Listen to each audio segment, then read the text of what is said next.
बात जरा जब साल के आखिर की हम कर रहे हैं तो आपको यह भी बताते चले कि इसी साल के दौरान एक खुसूसी दस्ते का क़याम भी अमल में लाया गया और यह कहा गया कि special investigative agency SIA investigation agency special investigation agency बनेगी और उसी स्पेशल इन्वेस्टिगेशन एजेंसी ने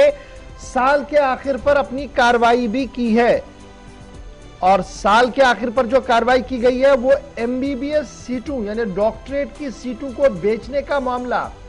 जो पिछले कई सालों से लगातार जम्मू कश्मीर की सियासत की जीनत बना हुआ था, उसमें अपना पहला चार्जशीट दाखिल कर दिया है।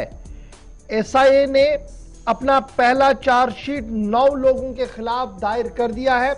और साल के आखिर पर यह चार्जशीट आने के साथ ही SIA ने यह साफ कर दिया है कि आने वाले दिनों में मजीद तहकीकात और मजीद लोगों की गिरफ्तारियां भी हो सकती है। स्पेशल इन्वेस्टिगेशन एजेंसी ने जो पहला चार्जशीट दाखिल किया है, जो MBBS सीटें बेचने का मामला था, पाकिस्तान की हुकूमत की तरफ से अलहदगी पसंद खीमे को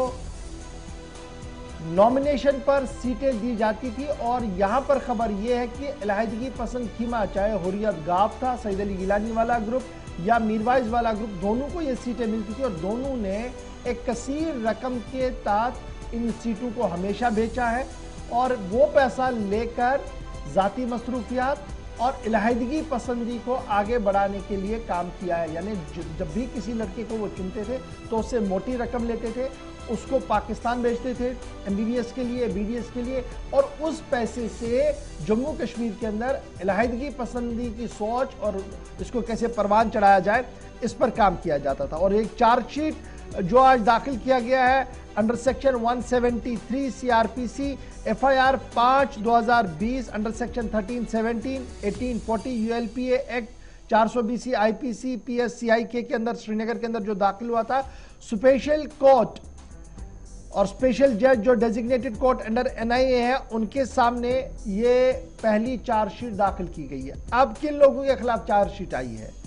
मोहम्मद अकबर भट्ट, जिसे आप उर्फ में जफर भट्ट कहते हैं, सॉल्वेशन मूवमेंट के चेयरमैन हैं। पहले NIA ने भी छापामारी की थी, बाद में थोड़ी सी राहत मिली थी, लेकिन NIA के बाद SIA ने इन पर शिकंजा कसा है। जफर अकबर भट्ट, उस्मानिया कॉलोनी, बागे मेहताब, उसके साथ साथ फातिमा शाह पट्टन, मौजूदा एड्रेस उनका बेमिना का है। तीसरा अल्ताफ भट्ट, ये पाकिस्तान के अंदर है। चौथा नाम काजी यासिर, लेट निसार अहमद काजी जो मीरवाइज जनूबी कश्मीर है, इनका नाम भी इसमें है जी। इसमें डिटेल में थोड़ी देर में बताऊंगा और क्या क्या है इसमें जी। काजी यासिर के बाद मोहम्मद अब्दुल्ला शाह, ये कुलीपोरा कपवाड़ा का है। सब्जार अहमद शेख, नौगाम शांगस का। मंजूर अहमद शाह, ये कपवाड़ा के हैं, इस वक्त पाकिस्तान के अंदर है, इनके खिलाफ भी चार्जशीट के अंदर नाम आया है। और 8वां नाम मोहम्मद इकबाल मीर, चीनी चौक, और ख्वाजा अली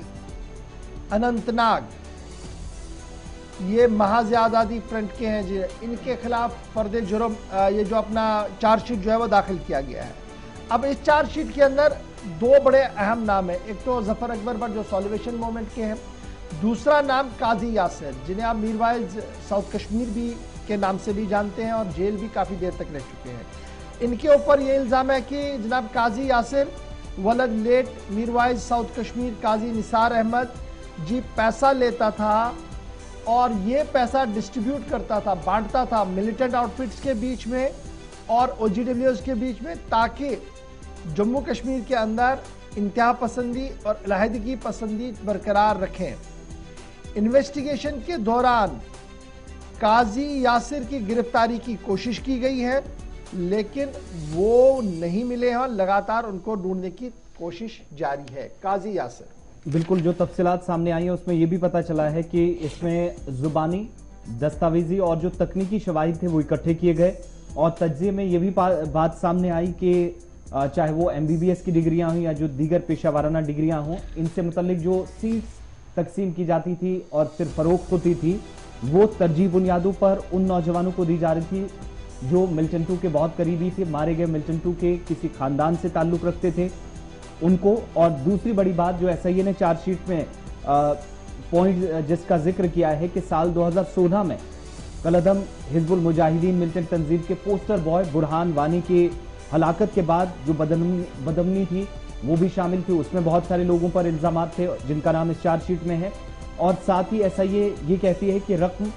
अगस्त 2019 में जो साबिका रियासत की खुसूसी हैसियत को खत्म किया गया, इसके बाद अमन में खलल डालने के लिए इस्तेमाल भी की गई। और खुफिया इदारों का ये मानना है कि बल्कि दावा भी है कि उनके पास इसके बड़े ठोस शवाहिद मौजूद है जिसके बिना पर ये बड़ी बात है जी। ये पहला मौका नहीं है जब इस तरीके से पाकिस्तान के अंदर MBBS C2 का मामला सामने आया। इससे पहले भी ये मामला सामने आया और मुझे याद है कि मरहूम सईद अली गिलानी का एक खत भी हमारे सामने है जो मीडिया के सामने आया उसके बाद, कि किस तरीके से उन्होंने बरहमी का इजहार किया कि किस तरीके से ये जी बंदरबाट हो रहा था और उनने खुद को इससे अलग करने की कोशिश की थी। बहरहाल माजी की बातें हैं, लेकिन अब इन्वेस्टिगेशन शुरू हो गया है और बहुत सारे लोग उनके नाम हमने अपने सामने रख दिए हैं जो पहले चार्जशीट के अंदर दाखिल हो चुके हैं।